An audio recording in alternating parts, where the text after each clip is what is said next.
Hey folks, it's Miles, and welcome back to Behind the Scams, the podcast that digs into the dirty tricks, digital deception, and downright heartless frauds that too many people still fall victim to. Today's episode is a tough one, because it involves something close to home for a lot of us: our pets. We're talking about the stolen pet scam, a cruel con where scammers prey on people already going through the emotional roller coaster of losing a beloved dog or cat. They watch for lost pet flyers, comb social media, and then pretend they found your furry friend, only to demand money for their return. And just like that, you're not only heartbroken, you're scammed. We'll break down exactly how it works, why it's so effective, and what you can do to protect yourself or someone you care about from getting hit twice, once by loss and once by fraud. Let's get into it. Thank you, Miles. Welcome back to Behind the Scams. My name's Sue, your host for today's episode.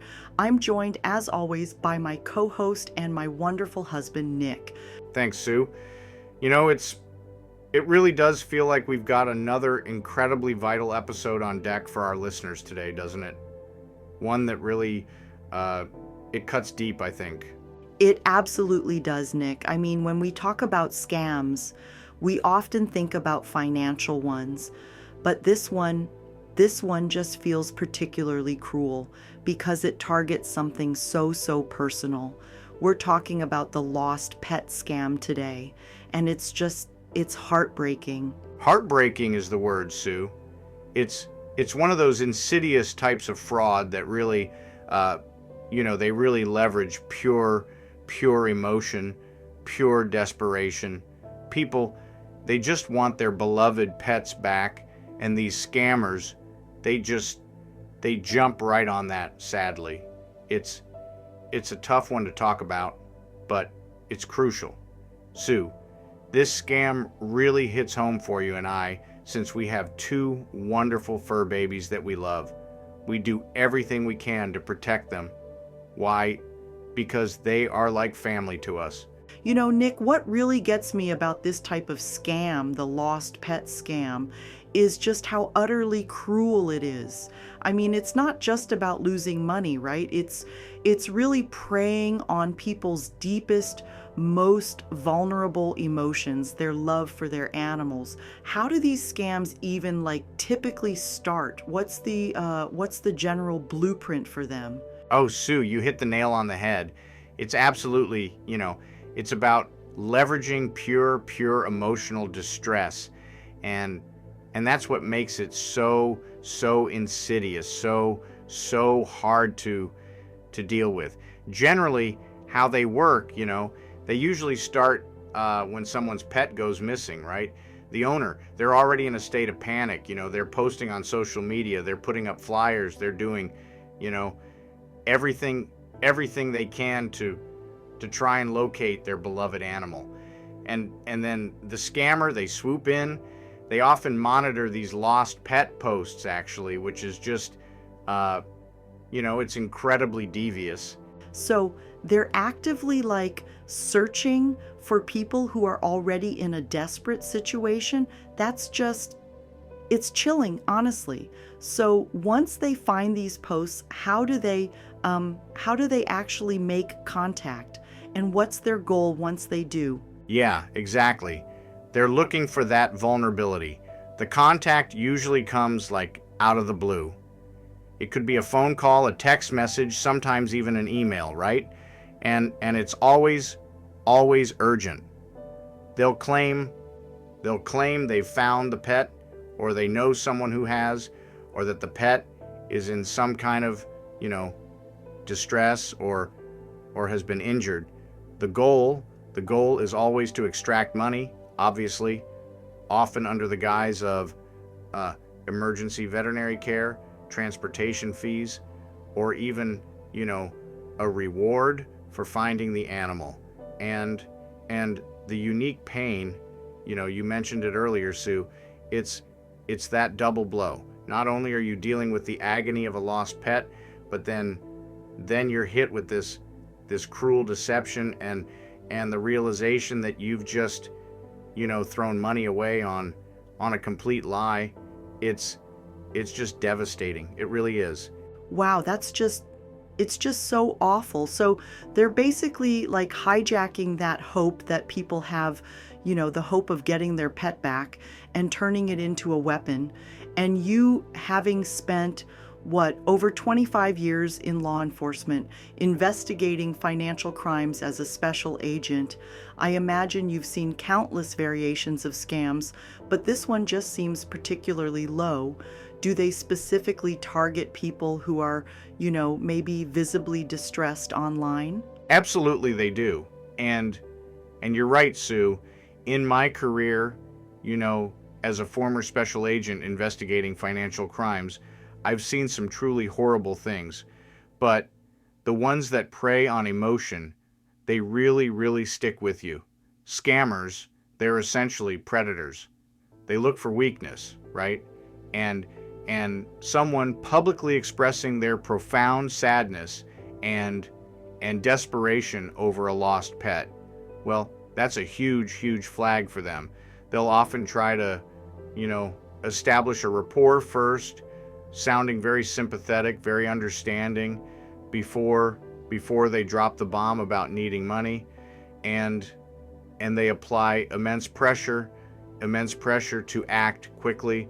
They know that in a moment of crisis, people's critical thinking skills are often, temporarily impaired. It's a cold, calculated move for sure.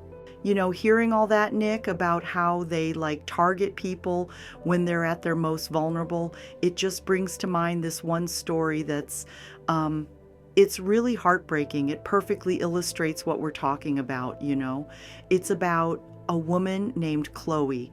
Her mom, unfortunately, experienced this really serious medical emergency, right? And as you can imagine, Chloe, her whole family, they were just completely caught up in the stress and the chaos of dealing with all that. And in the middle of all this intense, awful situation, during one evening, her mother's beloved cat, Percy, he just slipped out, just disappeared, right when they were already under so much pressure. Can you even imagine that?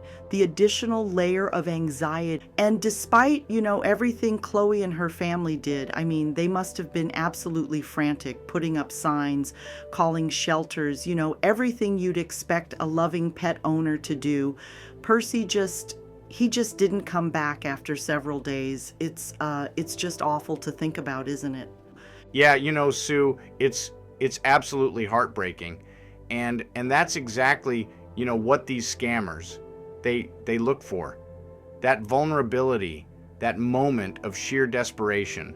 I mean, here's Chloe already under immense stress, and then Percy, her mom's beloved cat, is just gone. And then this is where the real cruelty of the scam kicks in, A few days after Percy goes missing, Chloe, she receives, what seems like the best possible news. She gets a call, and the person on the other end, they claim to be from the Tampa Bay Humane Society. Now, if you're in that situation, you're clinging to any hope, right? So this call, it feels like a godsend. But here's the thing, it wasn't the Humane Society, it was a scammer, an absolute predator, really. And this person, they totally fabricate this story, this awful, awful lie. They tell Chloe that Percy, her mom's cat, was hit by a car, and that he's injured, critically injured, and needs emergency surgery immediately. It's just so devastating, because they're not just preying on the loss of the pet, but also this incredibly sensitive, delicate situation the family is already in. I've seen, so many variations of this during my career, where scammers just wait. They wait for that perfect moment of distress. They know exactly what buttons to push. They really understand human psychology It's chilling, actually. This setup, the fabricated story, the urgency, it's all designed to just like completely override critical thinking. Oh, wow, Nick. So they're already like, reeling from Chloe's mom's medical emergency and now this devastating news about Percy. I mean, it just sounds like, the absolute worst possible time to be hit with something like this. And then they're asked for money, $2,000 for emergency surgery. That's a lot of money to, just pull together quickly, especially when you're already in such a state of distress. What happened next? I mean, did they just like immediately pay it? Yeah, they did, Sue, and this is where the scammers, they just, they really capitalize on that raw emotion, that utter desperation. I mean, they're not just asking for money, right? They're exploiting the situation, where people are just their judgment is totally clouded by fear and hope. From my time as a special agent investigating financial crimes, I can tell you this is like a classic tactic. Scammers, they really understand that when people are under extreme emotional duress, their ability to like logically process information, to question things, it just goes out the window. It's bypassed completely. They create this impossible choice, right? Pay the money now, or Percy or your beloved pet might die, and it's framed with such urgency, like he needs surgery right now. There's no time to really think, to verify, to call the Humane Society back, to ask for more details. It's just this immediate pressure to act. They often, demand like payments that are hard to trace to, like gift cards or wire transfers, which, they did here with that $2,000 fee. It's just so effective because, you're not thinking, is this a scam? You're thinking, how do I save my pet? That's the only thought really dominating your mind in that moment. And it's truly evil, if you ask me. So they paid the $2,000, Nick. What happened next? Did they hear anything about Percy's surgery or how he was doing? Yeah, they did, Sue. And this is where it just gets so heartbreaking, They paid the money, they waited for the update, waited for the call, for the good news about Percy, and then nothing. Crickets. Just silence. No updates, no calls back, no news about his condition, his surgery. The phone just stayed silent, and that hope, it just started to fade, really. Oh no, so they just never heard back? That's just gut-wrenching. I mean, after all that desperate hope and the money, it just vanished. Exactly. And that's when it slowly, painfully started to sink in. That awful feeling in your gut, that something was just profoundly wrong here. It wasn't the Humane Society, it was a scam. And Percy was still lost. It's truly devastating. Think about it, right? They're already, like you said, just in this incredibly vulnerable state because of the medical emergency with Chloe's mom. And then they have this glimmer of hope, this chance that Percy's okay, that he's coming home. And then that hope is just crushed and replaced with this sickening realization that they've been completely exploited. It's a really brutal blow. I can't even imagine. I mean, on top of everything else, their mom's medical emergency and then this, it's like a double blow, isn't it? The hope of Percy coming back just ripped away, and then the realization they've been taken advantage of. How do you even begin to process that kind of betrayal, Nick? Especially when it preys on something so personal, like a lost pet. You're right, Sue. It's absolutely devastating. I've seen how scammers really aim for that emotional jugular. It's not just about the money, Sue. It's about breaking down people's trust, about really twisting their deepest affections against them. And with lost pets, it's just pure emotional cruelty, because the pet is often a member of the family, like a furry child. The betrayal runs so deep. It leaves you like not just feeling foolish for falling for it, but totally gutted by the fact that someone would prey on such a pure love, and that added layer of stress, that betrayal, while you're already going through something else. It's just incomprehensible to most decent people.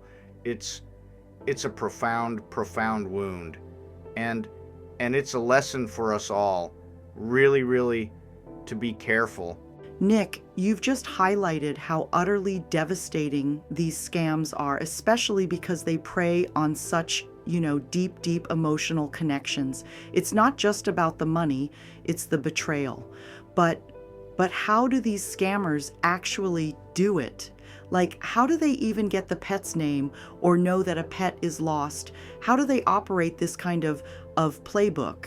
That's a really great question, Sue, and it gets right to the heart of how sophisticated, some of these operations can be. It's not, just random guessing.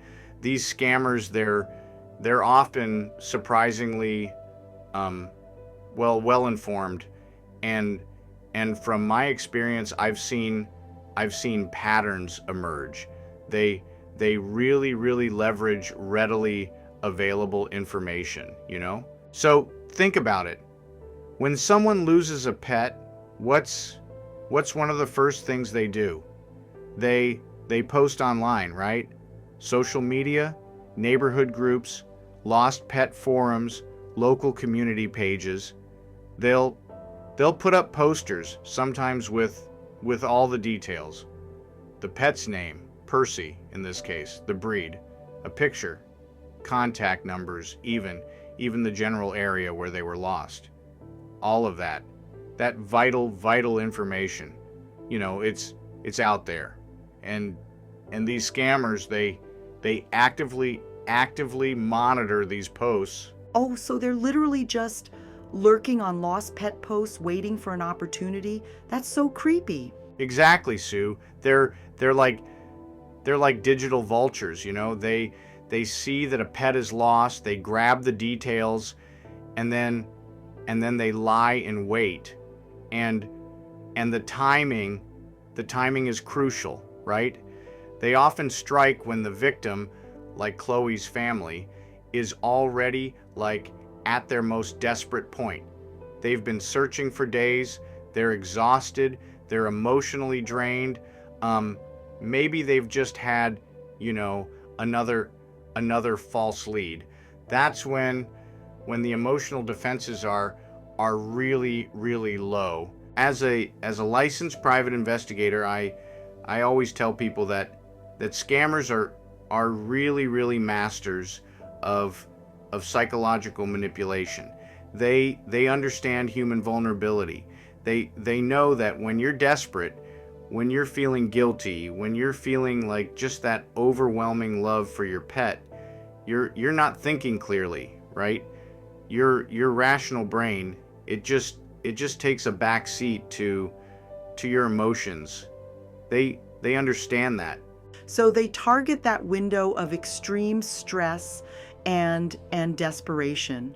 It's almost like they're profiling their victims, aren't they? Like they're looking for that specific emotional state. Absolutely. You're totally right, Sue. It's a form of profiling, but it's more like opportunity targeting. They're not creating the distress. They're just waiting for it to be there, and then they exploit it. They know, that strong bond people have with their pets is a powerful motivator, and they'll like really lean into that.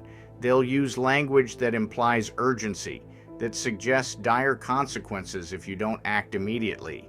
For instance, in Percy's case, the hit by a car detail, right? That's designed to just evoke immediate panic, immediate action. You don't stop to question, you don't stop to verify when your pet's life is supposedly on the line. I constantly see this tactic across so many different types of scams. It's always about creating that artificial sense of extreme urgency. They want to prevent you from pausing, from thinking, from checking things out. It's so destructive how they use that urgency, isn't it? Like, your pet needs emergency surgery, now pay up. It totally bypasses any critical thinking. And the fact that they posed as the humane society, that adds another layer of perceived authority and trust, doesn't it? Oh, absolutely, Sue. You're spot on.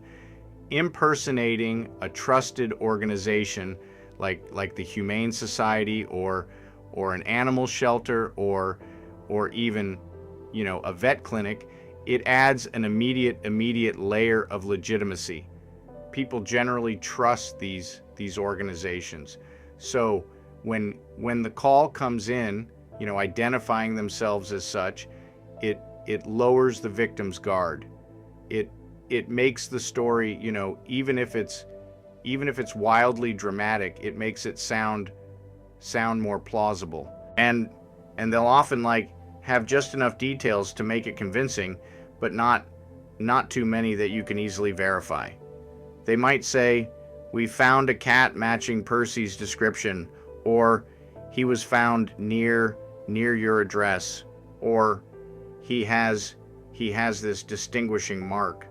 Just enough to make you think, "Oh my gosh, this must be Percy." And they count on that emotional rush, that hope overpowering any logical questioning. It's a truly cold calculation on their part. Nick, that's incredibly insightful, and it's pretty chilling to hear how they exploit such a vulnerable moment. But, for our listeners, what are the concrete red flags they should be looking for? Like, if someone gets a call or a message, what are those undeniable signs that this is in fact a scam and not a legitimate rescue? You've seen so much of this, through your work investigating crimes. Oh, that's a really important question, Sue, because, knowing these red flags, it's your first line of defense. I always advise people to be skeptical, right? Especially when emotions are high. The first and probably the biggest red flag, okay, is the demand for unusual payment methods. I mean, legitimate organizations like humane societies or vet clinics, they're not gonna ask for gift cards, okay? They're not gonna ask for wire transfers to an individual's account.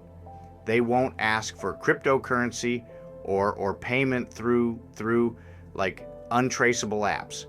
If they're demanding anything other than, a standard credit card payment or a check or a direct transfer to their official verifiable account, that's a huge warning sign. So if someone says, "Go buy me a bunch of Google Play cards to save your cat," that's an immediate no-go. Exactly.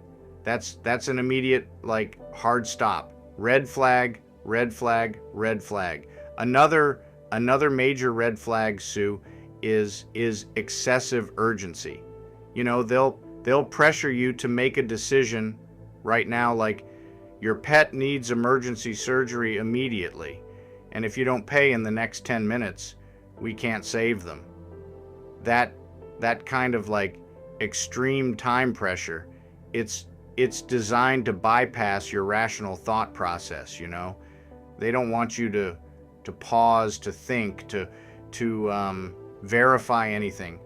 Legitimate organizations understand that pet owners need a moment, you know, to process information, to make arrangements. Oh, that makes so much sense. They don't want you to have time to actually call the real Humane Society, for instance. You're right. That's precisely it. And that leads to the third critical red flag, a lack of verifiable information. Like if they can't give you a physical address for their facility or a main phone number that you can call back and verify independently, not just the number they called you from, that's a problem. If they're vague about the pet's specific details, right? Like they say, we have a cat that matches Percy's description, but then they can't describe any unique markings that weren't in your lost post, or they won't send you a current photo or video of your pet in their care, or they just flat out refuse to let you come and see your pet before payment. That's incredibly suspicious. So, if they can't give you specific, verifiable details that weren't publicly available, or they won't let you see the pet, then it's a huge warning sign, even if they say they're the Tampa Bay Humane Society. Yes, Sue, absolutely. And this is where, you know, a bit of proactive thinking comes in. If they say they're like the Tampa Bay Humane Society, well, Google the official number for the Tampa Bay Humane Society. Call that number, the one you found yourself, and ask them if they have your pet, if they called you, if they're asking for money in that way. Don't just trust the number that's showing up on your caller ID or the one they give you directly. Scammers can spoof phone numbers, you know, to make it look like they're calling from a legitimate source. It's like a common tactic I've seen over my years investigating these kinds of financial schemes. That's a great point. Always verify independently. So essentially, unusual payment methods, excessive urgency, and a general lack of verifiable independent information are the big three. It sounds like the key is really to just slow down and question everything. Precisely, Sue. You've summed it up perfectly. It's all about like hitting the pause button, okay? When you're under stress, your brain's natural tendency is to react quickly, especially when it comes to, you know, someone you love, like a pet. But scammers thrive in that environment of urgency and emotion. So if something feels off, if they're pushing you too hard or asking for something unusual, just take a breath. Tell them you need to call them back, and then do your independent verification. It's your best defense against these predatory tactics. Nick, that's incredibly helpful advice on the red flags. It really highlights how these scammers play on our emotions and urgency. But, you know, beyond just spotting the scams, what about like proactive steps? As a licensed private investigator, what can pet owners do to better protect themselves and their beloved pets from this kind of heartache in the first place? Like, what are the legitimate ways to go about searching, and what preventative measures should people be taking? Oh, that's a fantastic question, Sue. And it's where we can really empower pet owners. You know, prevention, it's always better than trying to fix things after the fact. It's like it's, you know, preparing for any kind of emergency, really. First point, okay, legitimate ways to search for a lost pet. If your pet does go missing, right? Your first action should be to immediately contact your local animal shelters, animal control, and any local humane societies. Call them directly. Don't just search online and call the first number that pops up, because like we discussed, scammers can create fake websites or Google listings, use the official phone numbers and addresses. You should, ideally visit these places in person if you can to see if your pet's there. Then you want to get the word out, right? Make physical flyers with a clear photo of your pet and post them in your neighborhood. And this is important. Include your contact information, but be mindful of like how much you share. Also, leverage social media, but with caution. There are often dedicated local lost pet groups on Facebook, for instance, which can be super effective. Post there, but again, verify any responses you get. If someone claims to have your pet, ask for a very specific, like recent photo or video that only they could get, or like a distinct marking that wasn't in your public post. Don't just rely on a vague description. So it's about being proactive with the search, but also still applying that critical thinking to any responses. That makes sense. Absolutely. Now, as for verifying organizations, we touched on this a bit, but it bears repeating. If someone claims to be from like a humane society or a rescue organization and they've got your pet, always verify their legitimacy. Go to their official website, not a link they send you, okay? Look up their main phone number independently and call that number. Ask for their physical address. A legitimate organization will have a physical location that you can go to, if not to pick up your pet, then at least to verify they're a real entity. If they refuse to give you an address or a verifiable phone number, or say you can't come visit, that's a major red flag. And this is something I've seen consistently in my 25 years in law enforcement. Legitimate entities are transparent. Scammers are not. That's really clear. So always independently verify. And what about those preventative measures, like before a pet even goes missing? Yes, this is the crux of it, honestly. The single most important preventative measure for any pet owner is microchipping your pet. It's a small, harmless chip, okay, that's inserted under their skin, usually between the shoulder blades. It has a unique identification number that can be like scanned by vets and shelters. If your pet gets lost and is found, that microchip is their permanent ID. It's invaluable. Sue, our own dogs, we always make sure they are microchipped, and the peace of mind, it's just priceless. But here's the key with microchips. You must register that chip number with a national pet recovery database, and you have to keep your contact information updated. I mean, it's no good if the chip's there but the phone number's old or the address is wrong. That's like a step many people forget. Also, ensure your pet wears a collar with an ID tag that has your current phone number. It's low tech, but it's often the quickest way for someone to contact you if they find your pet. So microchip and keep the registration updated, and a good old-fashioned ID tag. It sounds simple, but I can see how easily those details could be overlooked. One step I want to point out to our listeners that we personally take is placing Apple AirTags on our dogs' collars. They are basically the same thing as having a GPS on your pet's collar. The AirTags are small, and you can buy a collar tag holder to conceal or disguise the presence of the AirTag so scammers don't immediately remove it.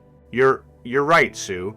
And beyond that, simple things like like making sure your fences are secure, okay, that gates are latched, that doors and windows are closed, especially if you have like an indoor cat who might try to sneak out, like Percy did.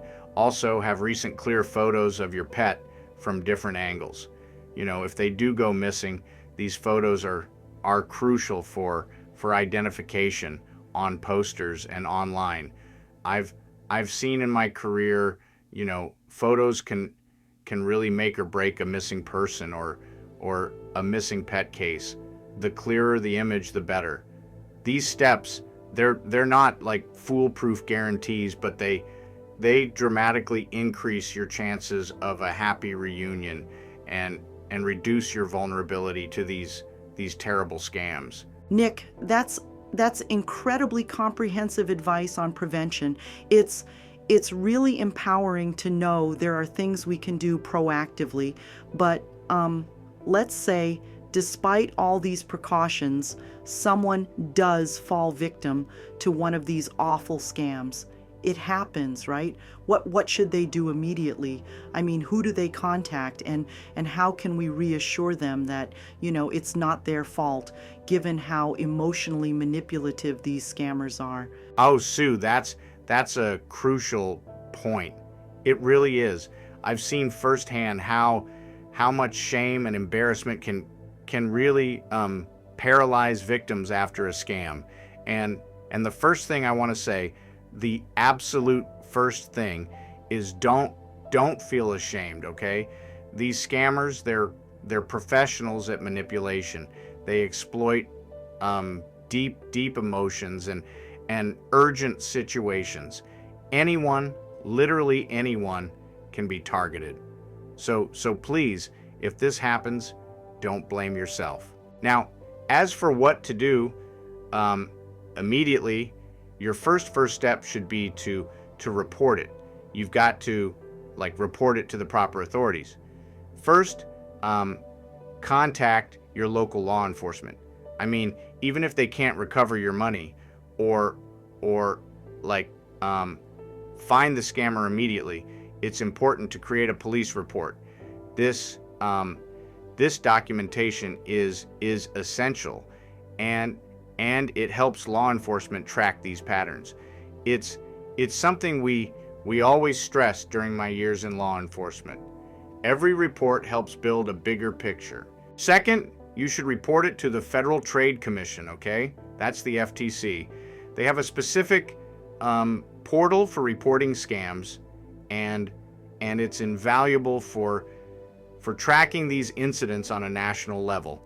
Go to reportfraud.ftc.gov. They collect all this data, and it helps them identify trends, issue warnings, and coordinate with law enforcement agencies. And if you paid by credit card or debit card, or even a bank transfer, immediately contact your bank or credit card company. Explain that you've been scammed. They might be able to reverse the transaction, especially if it's a recent charge. The sooner you report it to them, the higher your chances of getting your money back, or at least minimizing the loss. The quicker you act, the better for any potential recovery. So, local police, the FTC, and your bank. Got it. Is there anything else that people should be aware of after they've been scammed? Maybe to prevent further issues? Yes. Oh, yes. That's a great comment. It's super important to be aware of follow-up scams. Scammers, they often share lists of previous victims. So if you've been scammed once, you might be targeted again by someone claiming to be a recovery service or an investigator who can get your money back for a fee. Don't fall for that, okay? They're just usually additional scams trying to double dip, really. Legitimate law enforcement or recovery services won't ask you for upfront payments to recover funds. Also, change any passwords that might have been compromised, especially if you clicked on any links or provided any personal information to the scammer. Be extra vigilant with your email or any other communication channels they used. Just be on high alert for any suspicious activity related to your accounts. And finally, I always say, talk about it. Tell your friends, your family, your community. Sharing your experience helps raise awareness and prevents others from falling victim too. It's like a way to turn a negative experience into a positive learning opportunity for everyone else, really. Wow, Nick, that was incredibly vital information, seriously. I mean, from understanding how these scams work with like Percy's story to recognizing the red flags, and then, what to do if, God forbid, you actually fall victim. It's just so clear that these lost pet scams, they really hit us where we're most vulnerable, right?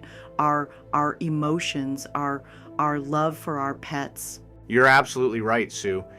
And I think that's really the key takeaway here for our listeners, right? These criminals, they prey on pure desperation and that deep emotional bond we have with our animals. As a licensed private investigator, I've seen it time and time again how quick people are to act when their beloved pet is missing, and that's exactly what these scammers bank on, that immediate emotional surge, to bypass any logical thinking. So vigilance and double checking everything, verifying sources, that's paramount. Don't rush into anything, even though your heart is telling you to act quickly. Always verify, always. And remember, never pay by gift cards or wire transfers, okay? They're just red flags all day long. Excellent points, Nick, truly. I mean, it's about being informed and taking a breath, I guess, even in the most stressful moments. Thank you so much for shedding light on such a heartbreaking but important topic today. It's really something our listeners need to be aware of. My pleasure, Sue. Always. It's why we do this, right? To empower people with knowledge. And if just one person avoids this heartbreaking scam because of what we discussed today, then it's totally worth it. Absolutely. And to all our listeners, thank you so much for tuning in to Behind the Scams. We truly appreciate you joining us each week as we try to uncover these tricky, deceptive schemes out there. Please stay safe out there, stay vigilant, and we'll be back next time with another deep dive into another fascinating world of fraud. Now, Miles, please close out this episode of Behind the Scams. That's going to wrap up this episode of Behind the Scams. If there's one thing we hope you take away, it's this. Grief is powerful, and scammers know how to weaponize it. If your pet ever goes missing, stay alert, stay skeptical, and never send money to someone you haven't verified, no matter how convincing their story is. For more tips on avoiding scams like this, or to report one you've encountered, head to stampoutscams.org. And while you're there, share this episode with a pet owner in your life. You just might save them from becoming the next victim. I'm Miles, signing off. Until next time, keep your eyes open, your wallet closed, and remember, behind every scam, there's a story.